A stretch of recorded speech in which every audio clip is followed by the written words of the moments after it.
ओम नमो Narayan channel प्रस्तुत करता है श्रीमद् भागवत महापुराण के अध्यायों का सरल हिंदी रूपांतरण। आइए सुनते हैं।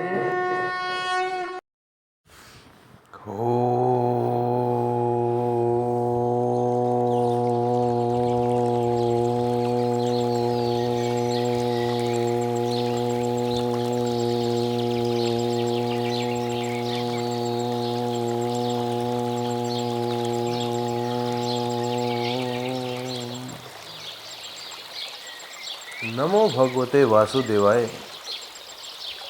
अब हम श्रीमद् भागवत महापुराण के तृतीय स्कंद के चतुर्थ अध्याय, इसमें उद्धव जी से विदा होकर विदुर जी मैत्रेय ऋषि के पास में जाते हैं। इसी पाठ का हम पाठ कर रहे हैं। आइए सुनते हैं। उद्धव जी ने कहा, फिर ब्राह्मणों की आज्ञा पाकर यादवों ने भोजन किया, वारुणी नाम की मदिरा पी, अर्थात वारुणी नाम की शराब का सेवन किया। इससे उनका ज्ञान नष्ट हो गया और वे दुर्वचनों से एक दूसरे के हृदय को चोट पहुंचाने लगे।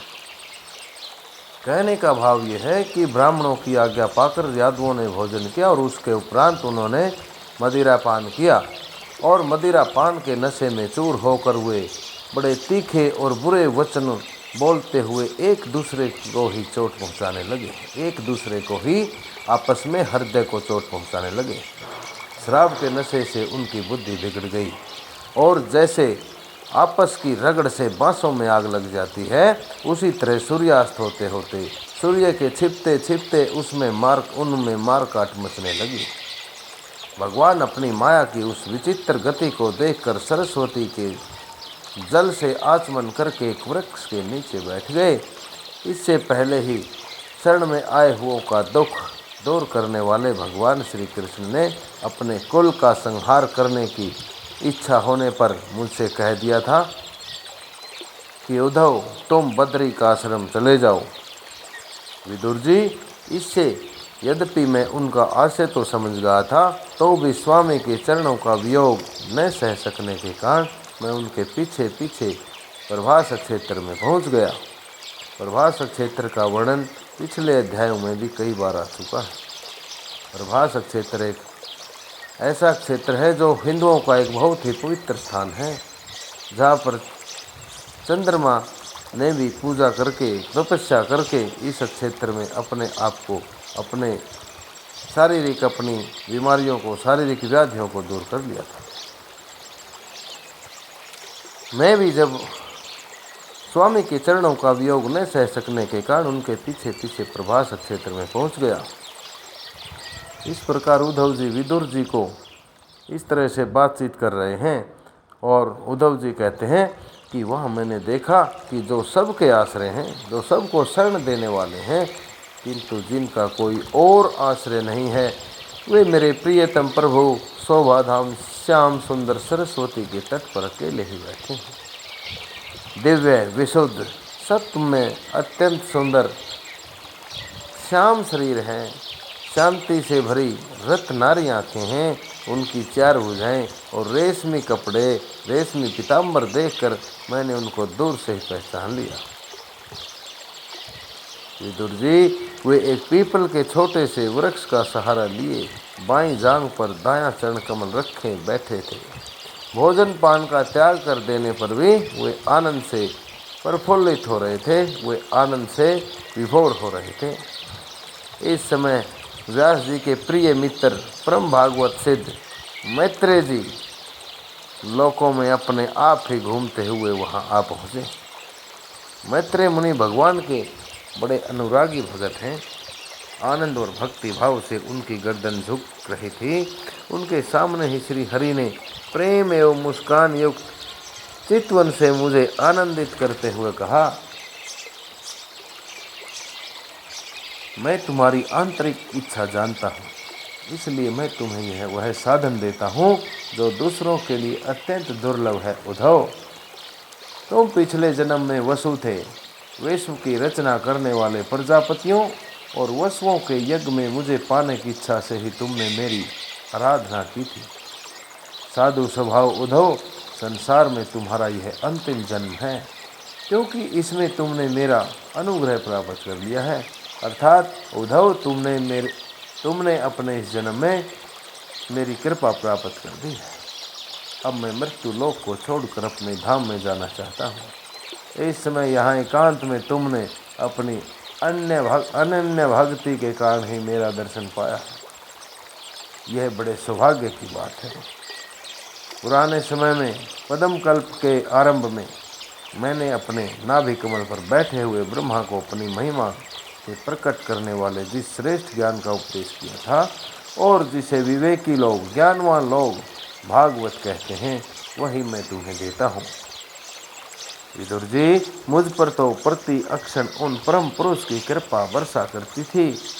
इस समय उनके इस प्रकार आदर पूर्वक कहने से स्नेहवश मुझे रोमांच आया। मेरी वाणी गदगद हो गई और नेत्रों में आंसुओं की धारा बहने लगी। उस समय मैंने हाथ जोड़कर उनसे कहा, स्वामिन, आपके चरण कमलों की सेवा करने वाले पुरुषों को इस संसार में अर्थ, धर्म, काम और मोक्ष, इन चारों में से कोई भी पदार्थ दुर्लभ नहीं है। फिर भी मुझे उनमें से किसी की इच्छा नहीं है। मैं तो केवल आपके चरण कमलों की सेवा के लिए ही लालायित रहता हूँ। प्रभु, आप निष्प्रह होकर भी कर्म करते हैं, जन्मा होकर भी जन्म लेते हैं, काल रूप होकर भी शत्रु के डर से भागते हैं और द्वारका के किले में जाकर छिप जाते हैं तथा खुद की ही आत्मा में रमण रहने वाले आत्माराम होकर भी 16,000 स्त्रियों के साथ रमण करते हैं। इन विचित्र चरित्रों को देखकर विद्वानों की बुद्धि भी चक्कर में पड़ जाती है। हे देव, आपका स्वरूप ज्ञान सदा अबाध और अखंड है, फिर भी आप सलाह लेने के लिए मुझे बुलाकर जो भोले मनुष्यों की तरह बड़ी सावधानी से मेरी सम्मति, मेरी इच्छा पूछा करते थे। प्रभु, आपकी वह लीला मेरे मन को मोहित सा कर देती है। स्वामिन, अपने स्वरूप का गूढ़ रहस्य प्रकट करने वाला जो श्रेष्ठ एवं समग्र ज्ञान आपने ब्रह्मा जी को बतलाया था, वह यदि मेरे समझने योग्य हो तो मुझे भी सुनाइए, जिससे मैं भी संसार दुख को सुगमता से पार कर जाऊं। जब मैंने इस प्रकार अपने हृदय का भाव निवेदित किया, तब परम पुरुष कमल नयन, कमल जैसी आंखों वाले भगवान श्री कृष्ण ने मुझे अपने स्वरूप की परम स्थिति का उपदेश दिया। इस प्रकार पूज्यपाद परम पूजनीय गुरु श्री कृष्ण ने आत्म तत्व की उपलब्धि का साधन,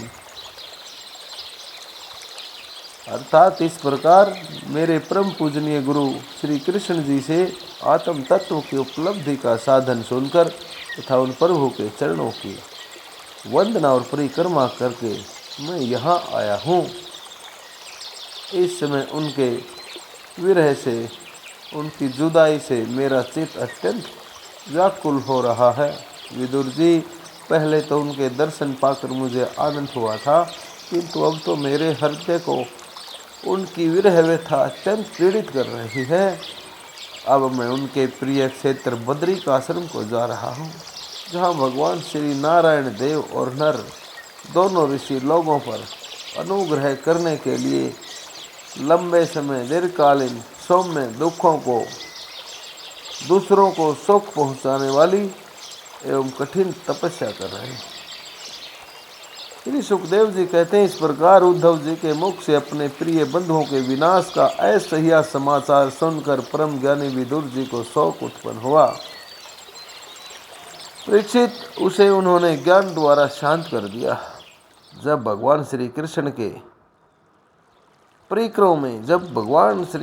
के परिजनों में प्रधान महाभागवत उद्धव जी बद्रिकाश्रम की ओर जाने लगे, तब कुरुश्रेष्ठ विदुर जी ने श्रद्धापूर्वक उनसे पूछा। विदुर जी ने कहा, उद्धव जी, योगेश्वर भगवान श्री कृष्ण ने अपने स्वरूप के गूढ़ रहस्य को प्रकट करने वाला जो परम ज्ञान आपसे कहा था, वह आप हमें भी सुनाइए, क्योंकि भगवान के सेवक तो अपने सेवकों का कार्य सिद्ध करने के लिए ही विचरा करते हैं, इधर उधर भ्रमण किया करते हैं। उद्धव जी ने कहा, उस तत्व ज्ञान के लिए आपको मुनिवर मैत्रेय जी की सेवा करनी चाहिए। इस मर्त्य लोक को छोड़ते समय मेरे सामने स्वयं भगवान ने ही आपको उपदेश करने के लिए उन्हें आज्ञा दी थी। श्री सुखदेव जी कहते हैं, इस प्रकार विदुर जी के साथ विश्व मूर्ति भगवान श्री कृष्ण के गुणों की चर्चा होने से उस कथा अमृत के द्वारा उद्धव जी का जो पीड़ा वाला महान ताप था वो शांत हो गया। यमुना जी के तीर पर उनकी वह रात्रि एक क्षण के समान बीत गई। फिर प्रातःकाल होते ही वे वहाँ से चल दिए।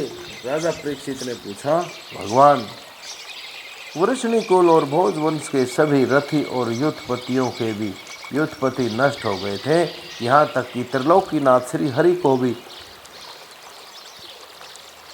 अपना वह रूप छोड़ना पड़ा था। फिर उन सब के मुखिया उद्धव जी ही कैसे बच गए? श्री सुखदेव जी ने कहा, जिनकी इच्छा कभी व्यर्थ नहीं होती, उन श्री हरि ने ब्राह्मणों के साप रूप काल के बहाने अपने कुल का संहार कर अपने शरीर को त्यागते समय विचार किया, अब इस लोक से मेरे चले जाने पर स्वयं शिरोमणि उद्धव ही मेरे ज्ञान को ग्रहण करने के सच्चे अधिकारी हैं। उद्धव मुझसे अणु मात्र भी कम नहीं है, उद्धव मुझसे अंश मात्र भी कम नहीं है, क्योंकि वे आत्मजयी हैं, विषयों से कभी विचलित नहीं होते, विषयों से कभी नहीं भटकते हैं। अतः लोगों को मेरे ज्ञान की शिक्षा देते हुए वे यहीं रहें। वेदों के मूल कारण जगत गुरु श्री कृष्ण के इस प्रकार आज्ञा देने पर उद्धव जी बद्रिकाश्रम में जाकर समाधि योग द्वारा श्री हरि की आराधना करने लगे। कुरुश्रेष्ठ परीक्षित, परमात्मा श्री कृष्ण ने लीला से ही अपना श्री विग्रह प्रकट किया, अर्थात लीला से ही अपना आकार, अपना शरीर प्रकट किया था और लीला से ही उसे अंतर्ध्यान भी कर दिया। उनका वह अंतर्ध्यान होना भी धीर पुरुषों का उत्साह बढ़ाने वाला तथा दूसरे पशु के समान अधीर पुरुषों के लिए अत्यंत दुष्कर था, अत्यंत दुखदायी था।